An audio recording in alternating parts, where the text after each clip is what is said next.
عصر کی نماز کے بعد لا الہ الا اللہ 100 مرتبہ پڑھنے کے بے شمار فائدے ہیں۔ اس سے ہر حاجت پوری ہو جائے گی۔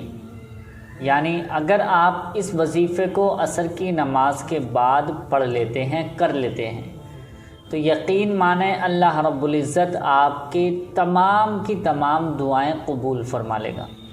پیارے دوستو، آپ جانتے ہیں کہ اس دور میں اس وقت کتنی مشکلوں کا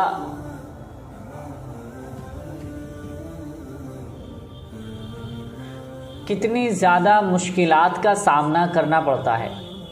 انسان کماتا بہت ہے لیکن گھر میں برکت نہیں ہو پاتی ہے، بہت زیادہ اخراجات ہو جاتے ہیں، اتنا کما نہیں رہا ہے جتنا خرچہ ہو رہا ہے۔ اور آپ دیکھیں کہ گھر کی بیماریاں، گھر کے لوگوں کی بیماریاں اتنی بڑھ چکی ہیں کہ کسی نہ کسی کی دوائی چالو رہتی ہے، یعنی کسی نہ کسی کی دوائی چلتی رہتی ہے، بیماریاں پہ بیماریاں آتی رہتی ہیں، مصیبتیں گھر میں بے شمار مصیبتیں آتی رہتی ہیں۔ کبھی کوئی کام کرنے کی ٹھان بھی لو، کوئی کام کرنا چاہتے ہیں تو اس کام میں کامیابی نہیں ملتی ہے، بہت زیادہ ناکام ہوتے رہتے ہیں، یا کوئی مقصد ہے وہ آپ کا پورا نہیں ہو رہا ہے۔ آپ بہت دعائیں کرتے ہیں پھر بھی کوئی دعا قبول نہیں ہوتی اور آپ کا مقصد پورا نہیں ہو پاتا ہے۔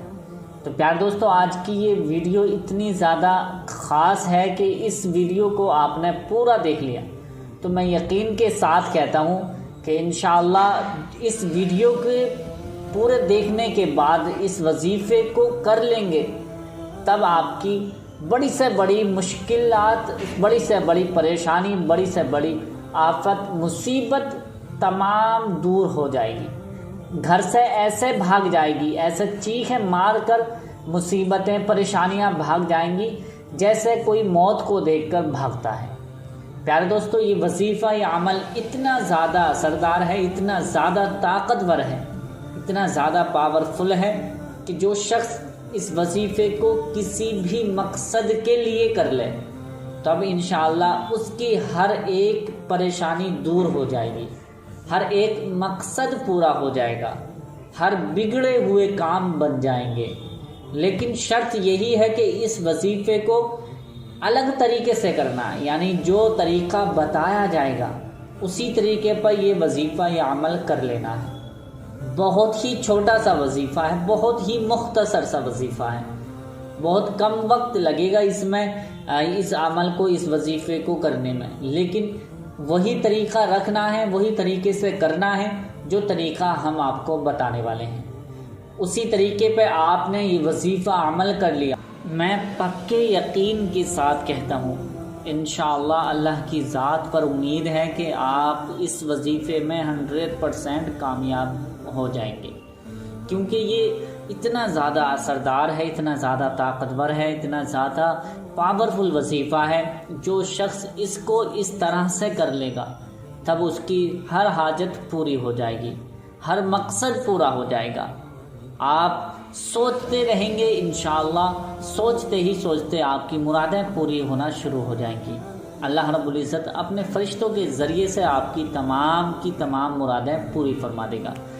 پیارے دوستو، یہ وظیفہ کس طرح سے کرنا ہے اور اس کا طریقہ کیا ہے اور کیا پڑھنا ہے، یہ ساری جانکاری اسی ویڈیو میں آپ کو دینے والا ہوں۔ آپ سے گزارش کرتے ہیں کہ اس ویڈیو کو بنا اسکیپ کیے ضرور دیکھ لیں، کیونکہ اگر آپ ویڈیو اسکیپ کر کے دیکھیں گے تو ظاہر سی بات ہے کہ آپ کو وظیفہ صحیح طریقے سے سمجھ میں نہیں آئے گا، اور جب صحیح طریقے سے وظیفہ سمجھ میں نہیں آئے گا تو آپ کیسے وظیفے کو مکمل کر سکتے ہیں۔ تو اس لیے 2-4 منٹ کی یہ ویڈیو پوری ضرور دیکھ لیں تاکہ وظیفے کا عمل اور جو یہ طریقہ ہے اس کو صحیح طریقے سے آپ سمجھ لیجئے، سمجھنے کے بعد ہی آپ اس وظیفے کو، عمل کو کر لیں، کیونکہ اگر کوئی وظیفہ ہم الٹی طرح سے کر لیں، طریقہ سمجھ میں نہیں آیا اور ہم نے اپنی طریقے سے کر لیا تو ہو سکتا ہے کوئی آپ کو نقصان بھی ہو جائے۔ تو اس لیے وظیفہ، عمل جو ہوتے ہیں یہ طریقے سے ہی کیے جاتے ہیں، اور اس کا ایک خاص، ہر وظیفے کا، ہر عمل کا ایک خاص طریقہ ہوتا ہے، اسی طریقے پر اتنی دفعہ پڑھنا ہوتا ہے جتنی دفعہ وظیفے میں بتایا جاتا ہے۔ تو پیارے دوستو، یہ وظیفہ بہت ہی زیادہ مبارک ہے، آپ اس کو سن لیں، سننے کی بات کر لیں، انشاءاللہ آپ کی قسمت کے بند تالے کھل جائیں گے، آپ کی جو پریشانیاں ہیں وہ بھی ٹل جائیں گی۔ کرنا کیسے ہے جان لیتے ہیں۔ آپ سے گزارش کرتے ہیں کہ آپ نے ابھی تک ہمارے چینل کو سبسکرائب نہیں کیا ہے تو مہربانی کر کے چینل کو ضرور سبسکرائب کر لیجئے، ساتھ میں لگے بیل آئیکن کو دبا دیں، ویڈیو اچھی لگے تو لائک بھی ضرور کر دیں۔ کرنا کیسے ہے؟ سب سے پہلے آپ کو عصر کی نماز ادا کرنی ہے۔ یاد رکھیں کہ یہ وظیفہ عصر کی نماز کے بعد سے لے کر عشاء کی نماز تک آپ کو یہ وظیفہ کر لینا ہے، یعنی عصر کی نماز پڑھنے کے بعد، مغرب کے بعد بھی یہ وظیفہ پڑھ سکتے ہیں، کر سکتے ہیں، لیکن بہتر عصر کے بعد ہی ہے۔ عشاء کی نماز سے پہلے تک یہ وظیفہ آپ کو کر لینا ہے، ان 2 ٹائموں میں یہ وظیفہ آپ کو کرنا ہے۔ عصر کی نماز جیسے ہی آپ فارغ ہوں گے، عصر کی نماز سے فارغ ہوں گے، پڑھ لیں گے، پڑھنے کے بعد کسی بھی ایک جگہ پر بیٹھ جائیں۔ ایک جگہ پر بیٹھنے کے بعد سب سے پہلے آپ اپنے ہاتھ میں تسبیح لے لیجئے، یا اپنی انگلیوں پر بھی کاؤنٹنگ گنتی کر سکتے ہیں۔ تسبیح موجود ہے تو تسبیح لے لیجئے، اگر تسبیح موجود نہیں ہے، آپ کے پاس نہیں ہے، تو آپ ویسے ہی انگلیوں پر گنتی کر لیں۔ کرنا کیسے ہے؟ 11 مرتبہ آپ کو درود ابراہیمی پڑھنی ہوگی۔ درود ابراہیمی وہی درود ہے جو ہر نماز میں التحیات کے بعد اللہم صلی اللہم بارک پڑھی جاتی ہے، یہ درود ابراہیمی ہے۔ اور اگر یہ کسی وجہ سے یاد نہیں ہے تو آپ کے جو بھی درود پاک یاد ہو وہ 11 مرتبہ درود پاک پڑھ لیجئے۔ 11 مرتبہ درود پاک پڑھنے کے بعد اب آپ کو یہ 100 مرتبہ یہ کلمات پڑھنا ہے، یہ کلمہ پڑھنا ہے۔ لا الہ الا اللہ، لا الہ الا اللہ، لا الہ الا اللہ، یہ اس طرح سے آپ کو 100 مرتبہ پڑھنا ہے۔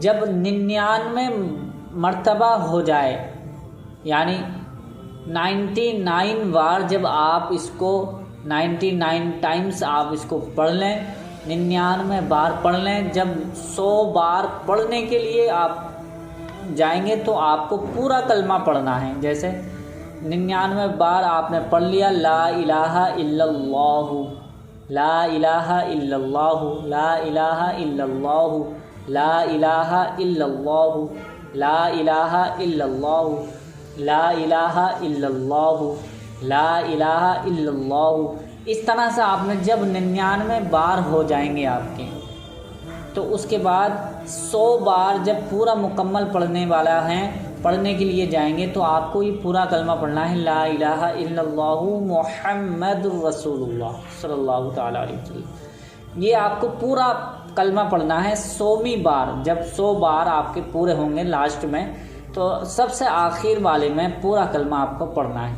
99 بار لا الہ الا اللہ پڑھنا ہے، اور جب 100 مرتبہ پورے ہو جائیں گے تو 100 مرتبہ میں آپ کو یہ پڑھنا ہے لا الہ الا اللہ محمد الرسول اللہ، اتنا پڑھنا ہے۔ یہ وظیفہ 100 مرتبہ پڑھ لینے کے بعد پھر وہی درود پاک آپ کو پڑھنی ہے جو آپ نے شروع میں 11 مرتبہ درود پاک پڑھی تھی۔ درود ابراہیمی پڑھی تھی تو درود ابراہیمی 11 مرتبہ آخر میں پڑھ لیں، اینڈنگ میں پڑھ لیں، اور اگر کوئی اور دوسری درود پاک پڑھی تھی تو وہی درود پاک اب آخر میں 11 مرتبہ پڑھ لیجئے۔ اب پڑھنے کے بعد اپنے سینے پر دم کر لیں۔ سینے پر دم کرنے کے بعد جو بھی آپ کی حاجت ہے، تمنا ہے، مراد ہے، جو بھی آپ کا مقصد ہے، اللہ تعالیٰ دلوں کے حال کو جانتا ہے، اپنے دل میں رکھ کر اللہ تعالیٰ سے گناہوں کی توبہ کریں، اللہ تعالیٰ سے اپنے گناہوں کی، پچھلے گناہ جو ہو گئے ہیں ان کی گناہوں کی توبہ کریں، پھر اس کے بعد اپنے مقصد کے لیے دعا کریں۔ تمام بھائیوں کے لیے جو پریشان حال ہیں ان کے لیے بھی دعا کریں، اس کے بعد اپنے لیے دعا کریں گے تو اللہ کی ذات پر امید ہے کہ آپ کا ہر مقصد پورا ہو جائے گا، آپ کے بگڑے کام بن جائیں گے۔ آپ کی مصیبتیں ٹل جائیں گی، آپ کی پریشانیاں بھاگ جائیں گی۔ کسی بھی طرح کی کوئی بھی مصیبت پریشانی ہو، کوئی بھی بڑے سے بڑا مقصد آپ کا پورا نہ ہو رہا ہو، تو یہ وظیفہ اسی طرح سے پڑھ لینا۔ پڑھنے کے بعد آپ کو یہ وظیفہ کم سے کم 3 دن پڑھنا ہے، کم سے کم 3 دن یہ وظیفہ پڑھنا ہے، عمل کرنا ہے۔ 3 دن کے بعد جو بھی آپ کی جو دعا ہے، تمنا ہے، مراد ہے یا مقصد ہے، آپ تینوں دن اسی طرح سے دعا مانگیں گے، اللہ رب العزت نے چاہا تو 3 دن کے اندر اندر بڑے سے بڑا کام آپ کا بن جائے گا، ہر مقصد پورا ہو جائے گا۔ تو پیارے دوستو، یہ وظیفہ بہت ہی زیادہ اثردار ہے، طاقتور ہے۔ میں آپ سے گزارش کرتا ہوں کہ ایک مرتبہ اس وظیفے کو صحیح طریقے سے سن کر اسی طرح سے کر لیں، انشاءاللہ کامیابی آپ کے قدم چومے گی۔ امید کرتے ہیں کہ یہ ویڈیو آپ کو پسند آئی ہوگی۔ پسند آنے پر نہ صرف لائک کریں بلکہ اسے زیادہ سے زیادہ اپنے دوستوں میں، چاہنے والوں میں شیئر ضرور کریں۔ ملتے ہیں اگلی نئی ویڈیو کے ساتھ، تب تک کے لیے اجازت دیجیے، اللہ حافظ۔